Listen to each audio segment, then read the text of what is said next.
ఇది జాతీయ ప్రాజెక్ట్. కేంద్ర ప్రభుత్వమే ప్రతి పైసా ఇచ్చి పూర్తి చేసి మీకు ఇస్తుంది. కానీ విభజన చట్టంలో పెట్టారు, అవునా కాదా చెప్పండి. ఇది అంటే ఏమిటి ఈ ప్రాజెక్టు? పోలవరం అనేటువంటి ఒక అద్భుతమైన ప్రాజెక్ట్ తెలుగు రాష్ట్రానికి, ముఖ్యంగా ఆంధ్రప్రదేశ్కి జీవనాడి లాంటి ప్రాజెక్ట్. పూర్తి చేసేటటువంటి బాధ్యత ఎవరిది? ప్రతి పైసా కేంద్రానిది.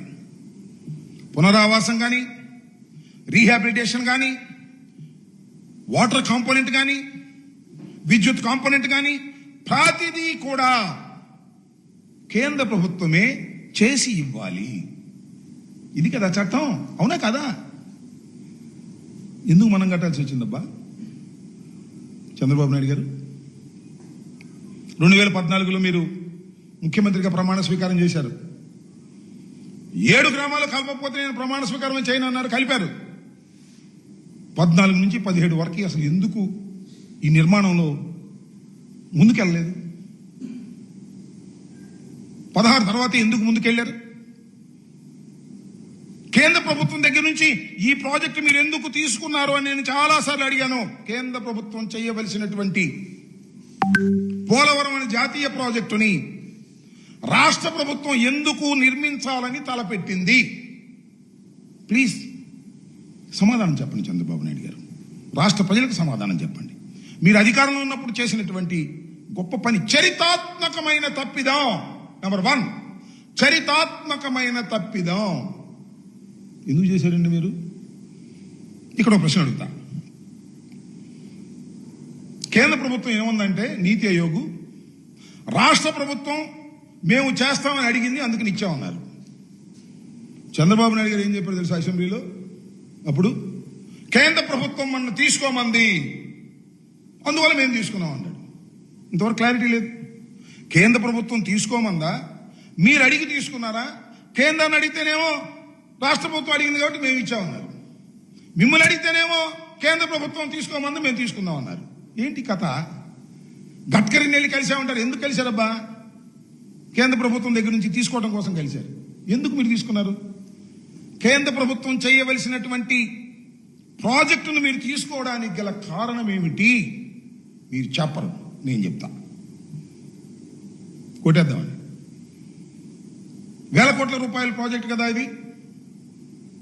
బిల్లులు మనం ముందు బిల్లులు మనం పే చేస్తాం రాష్ట్ర ప్రభుత్వం, తర్వాత కేంద్ర ప్రభుత్వం బిల్లులు ఇస్తుంది. సరే తీసుకుంటే తీసుకున్నావు, ఏ రేట్ల మీద తీసుకున్నావయ్యా? నాకు అర్థం కాలేదు. నారా చంద్రబాబు నాయుడు గారు 13, 14 రేట్ల పేరునే చేసేస్తామని 16 తీసుకున్నారు. 16ని కేంద్ర ప్రభుత్వం రాష్ట్ర ప్రభుత్వం చేయవలసిందిగా ఇచ్చింది. ఏ రేట్ల ప్రకారం? 16వ సంవత్సరంలో రేట్ల ప్రకారం కాదు, 13, 14 రేట్లు. ఏంది కక్కుర్తి? వాళ్ళు చేయాల్సిన దాన్ని నువ్వు చేస్తూ రేట్లు కూడా వెనకటి రేట్లు వేసుకున్నావు. ఏంటి కక్కుర్తి? ఏమి లేదు.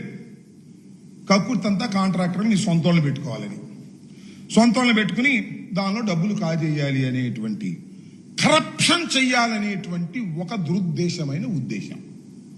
ఇది మా మీద రుద్దేటటువంటి ప్రయత్నం చేస్తున్నారు మీరు. కరప్షన్ కోసం మాత్రమే రాజశేఖర్ రెడ్డి గారు ఈ ప్రాజెక్టుకి పునాదులు వేసి రాష్ట్ర ప్రజల యొక్క సంక్షేమం కోసం, వ్యవసాయం కోసం ఆయన ఈ ప్రాజెక్టుని ప్రారంభిస్తే, జాతీయ ప్రాజెక్ట్ అయినటువంటి పోలవరం ప్రాజెక్టుని కేవలం నీ కరప్షన్ కోసం, నీ డబ్బుల కోసం నువ్వు తీసుకునేటటువంటి ప్రయత్నం చేశావు. టాల్ స్ట్రైక్ మొట్టమొదటి కాంట్రాక్టర్ కాంగ్రెస్ ప్రభుత్వంలో ఇచ్చారు, వాళ్ళ దగ్గర తీసుకున్నావు. అది చిత్రమైన విషయం అంటే నాకు ఎవ్వరికీ అర్థం కానిటువంటి అంశం, చాలా గొప్ప అంశం. అది ఏమిటంటే, మొదటిగా పనులు చేపట్టిన ట్రాన్స్ట్రా ఏజెన్సీ వారు కోరింది తడువుగా 2014-12 రేట్లతో వాళ్ళు అగ్రిమెంట్ అయితే, ఈయన 15-16 రేట్ల ప్రకారం 1332 కోట్లు ఇచ్చేశాడు. అన్ని రాగానే. ఎప్పుడు ఈ రేట్లు 15-16 రేట్ల ప్రకారం ఇచ్చేసాడు వాళ్ళకి. ఎందుకు ఇచ్చావా? వాళ్ళే ఎగ్రి అయిందేమో 11-12 రేట్ల ప్రకారం ఈపీసీకి అగ్రిమెంట్ అయితే, నువ్వు ఎన్హాన్స్ చేసేసి 15-16 రేట్లకి ఇచ్చావంటే సింపుల్ కదా. అర్థం లేదా? ఎవరికైనా అర్థమైపోతుంది కాంట్రాక్టర్లకి. కాంట్రాక్టర్కి ఎక్కువ సొమ్ము ఇచ్చావంటే అర్థం ఏంటి? దానిలో నువ్వు కొట్టేద్దామని. ఇది నువ్వు పాల్పడినటువంటి తప్పిదం. ఇలాంటి తప్పిదాలు పాల్పడటమే కాకుండా ఇక లాభం లేదు, అసలు కేంద్ర ప్రభుత్వం దగ్గర నుంచి మనమే మొత్తం తీసేసుకుంటే మన కాంట్రాక్టర్ని పెట్టుకుంటే దానిలో డబ్బులు కొట్టేయచ్చు అని. ఇది నీ దురుద్దేశం, నేను చెప్పింది కాదు ఇది. సాక్షాత్తు ఇవాళ మీ పార్ట్నర్గా ఉన్న మోడీ గారు, ఆ రోజు మోడీ గారి దగ్గర నుంచి నువ్వు విడిపోయి మాకు ప్రత్యేక హోదా ఇవ్వటం లేదు, పోలవరానికి డబ్బులు ఇవ్వటం లేదు అని బజార్కి ఎక్కినప్పుడు మోడీ గారు చెప్పాడు ఓ పబ్లిక్ మీటింగ్లో. ఏమని? Polavaram is ATM of Chandrababu Naidu అని. అంటే డబ్బులు కాజేయడం కోసమే చంద్రబాబు నాయుడు గారు పోలవరం తీసుకున్నాడనేది చాలా స్పష్టంగా ఇవాళ ప్రధానమంత్రి, ఇవాళ మీ అనుకూలంగా ఉన్నటువంటి వ్యక్తి, ఇవాళ మీ పార్ట్నరు ఆయన చెప్పినటువంటి మాట నేనేం కొత్తగా కోట్ చేస్తున్నటువంటి మాట కాదు. ఇవాళ నువ్వు నీతులు చెప్తున్నావు. జగన్మోహన్ రెడ్డి గారు దుర్మార్గుడు, జగన్మోహన్ రెడ్డి గారికి ఏమీ తెలియదు, నాకే అన్నీ తెలుసు అనేటువంటి మాటలు మాట్లాడేటువంటి ప్రయత్నం చేస్తున్నావు. దీన్ని నిర్మాణంలో మీరు ఆ 16 ఒప్పందం కుదిరిన తర్వాత టాల్స్టాయ్ని తీసేసి నవయుగాన్ని ఎంటర్ చేశారు. నవయుగ ఎవరు? అదే నిన్న మీరు బ్రహ్మాండంగా వర్ధంతి కార్యక్రమం చేశారు కదా రామోజీరావు గారు,